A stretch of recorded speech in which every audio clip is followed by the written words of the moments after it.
కర్నూలు చిన్న టేకూరు దగ్గర ప్రమాదానికి గురయ్యి 19 చనిపోయిన తర్వాత దాని మీద ఇంకా కూడా ఇన్వెస్టిగేషన్స్ పూర్తి కాలేదు. రకరకాల యాంగిల్స్‌లో ఇన్వెస్టిగేషన్ జరుగుతుంది. ఇందులో ఇప్పుడు ప్రధానంగా ఏందంటే డ్రైవర్‌ని ఏ1 గాను, ఓనర్ వినోద్ కుమార్‌ని, వేమూరి వినోద్ కుమార్‌ని ఏ2 గాను ఆల్రెడీ చేర్చారు. ఇంకా కూడా కొంత చేర్చే అవకాశం ఉంది. ఈ నేపథ్యంలో మనకి శివశంకర్ యాక్సిడెంట్ అనేది ప్రధానంగా ముందుకొచ్చింది. ఫస్ట్ ఏమనుకున్నారు, ఫస్ట్ డ్రైవర్ మిర్యాల లక్ష్మయ్య ఆయన డ్రైవ్ చేస్తున్న వ్యక్తి. ఆయన ఫస్ట్‌లో మనకేం చెప్పాడంటే, వెనక నుంచి బైక్ ఒకటి గుద్దింది. ఆ బైకు చనిపోయాడు వ్యక్తి. ఆ బైక్ లోపలికొచ్చేసింది. నేను చూసుకోలేదు. లాక్కుంటూ వెళ్ళింది.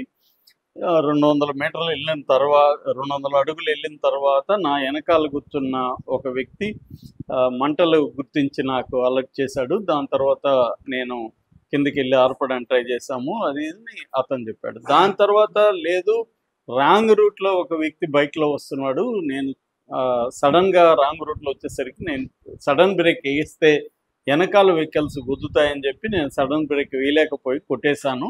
అతను పడిపోయాడు. బైక్ లోపలికొచ్చేసింది. నేను బ్రేక్ ఏసేసరికి 200 అడుగులకి వెళ్ళాల్సొచ్చిందనేది ఒక వెర్షన్ చెప్పాడు.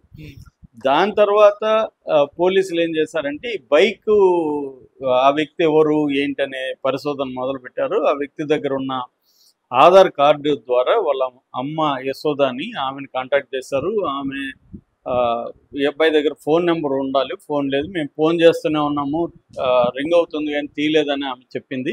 సరే, ఆ ఫోన్ నెంబర్ చెప్పినాక వీళ్ళు ఆ ఫోన్ని ట్రేస్ చేస్తే సెల్ ఫోన్ టవర్ ద్వారా ఆ ఫోను ఎర్రస్వామి దగ్గర ఉన్నట్టుగా తెలిసింది. సో ఎర్రస్వామిని పట్టుకున్నారు. ఎర్రస్వామి ఏం చెప్పాడంటే, మేమిద్దరం ఇలాగా బయలుదేరాము. డోన్లో నన్ను ఇతను డ్రాప్ చేస్తానన్నాడు అని చెప్పాడు. దాని తర్వాత మేము అక్కడ హెచ్పి పెట్రోల్ బంక్లో పెట్రోల్ పోయించుకున్నాము. పెట్రోల్ పోయించుకున్నాక మళ్ళీ బయలుదేరినప్పుడు స్కిడ్ అయి బండి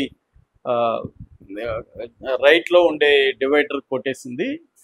అతను పడిపోయాడు. బండి కూడా మధ్యలో పడిపోయింది. నేనేమో డివైడర్ మధ్యలో గడ్డి ఉన్నింది. ఆ గడ్డి మీద నేను పడ్డాను. సో నాకు పెద్ద దెబ్బలు తగలేదు. నేను వెళ్ళి చూశాను, అతను చనిపోయినాడు. అతను పక్కకు తీశాను. బండిని కూడా లాగుదాం అనుకుంటే ఈ వెహికల్స్ వస్తూనే ఉన్నాయి. ఈ లోపల ఒక వెహికల్ దాని మీదకి వెళ్ళిపోయింది. దాని తర్వాత ఆ బస్సులో మంటలు అవి రావడం చూసి నాకు భయం వేసి ఈ శివశంకర్ దగ్గర ఉండే సెల్ ఫోన్ తీసుకొని పారిపోయాను అనేది అబ్బాయి చెప్పాడు. సో పోలీసులు దీన్ని బేస్ చేసుకొని మళ్ళీ లక్ష్మయ్య డ్రైవర్ని అడిగారు. డ్రైవర్ కూడా అదే చెప్పాడు.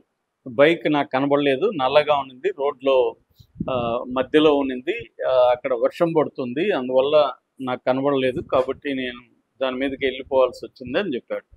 దాని తర్వాత పోలీసులు ఏం చేశారంటే, దగ్గరలో ఉండే ట్రోల్ గేట్ దగ్గర ఉండే ఒక మొత్తం ఆ టైంలో ఏ వెహికల్స్ టైమింగ్ని చూసుకున్నారు. ఆ టైంలో ఈ అబ్బాయి ఏమో 2 గంటల 24 నిమిషాలకి పెట్రోల్ బంకులో పెట్రోల్ పోసుకున్నట్టుగా మనకి అక్కడ సీసీటీవీలో ఫుటేజ్ బయటకు వచ్చింది. వెనక ఈ అబ్బాయి కూడా ఉన్నాడు. దాని తర్వాత ఏమో ఈ సీసీటీవీల ఫుటేజ్లో 19 వెహికల్స్ అంటే ఈ అబ్బాయి యాక్సిడెంట్ జరగడానికి పడి చనిపోయాడు. దాని తర్వాత ఈ బస్సు వేమూరి కావేరి బస్సు దీని మీద పోవడానికి గ్యాప్ 10 మినిట్స్ ఉంది. ఈ 10 మినిట్స్లో 19 వెహికల్స్ ఆ రూట్లో పోయినట్టుగా వాళ్ళు చేశారు. అందులో మ్యాక్సిమం అందరినీ కూడా వాళ్ళు కనుక్కున్నారు. అందరు కూడా బైక్ ఉనింది, ఎవరో ఒక అబ్బాయి లాగుతున్నాడు, మేము బైక్ని అవాయిడ్ చేస్తూ వచ్చేసాం అనేది ఎక్కువ మంది చెప్పారు. అంటే 19 వెహికల్స్ బయటకు వెళ్ళిపోయినాయి. సో ఈ వెహికల్ వెళ్ళలేదంటే డ్రైవర్ నిర్లక్ష్యమే ఉంది. అంటే 19 మంది బైక్ను చూసి పక్కకి వెళ్ళిన వాళ్ళు ఇతను వెళ్ళలేదంటే అర్థం ఏమి, అతను నిర్లక్ష్యంగా తోలుండాలి, దాని మీద ఫోకస్ లేకపోయి ఉండాలి. ఇట్లాంటివే కారణాలు ఉన్నాయి. ఇంకొక యాంగిల్ ఏంటంటే 19 మంది ఎందుకు, ఎవరు ఒక్కరు కూడా దిగి ఆ అబ్బాయికి హెల్ప్ చేద్దామనో, యాక్సిడెంట్ అయిందా ఏమైందా అని ఎందుకు అనుకోలేదన్న విమర్శలు కూడా వచ్చాయి.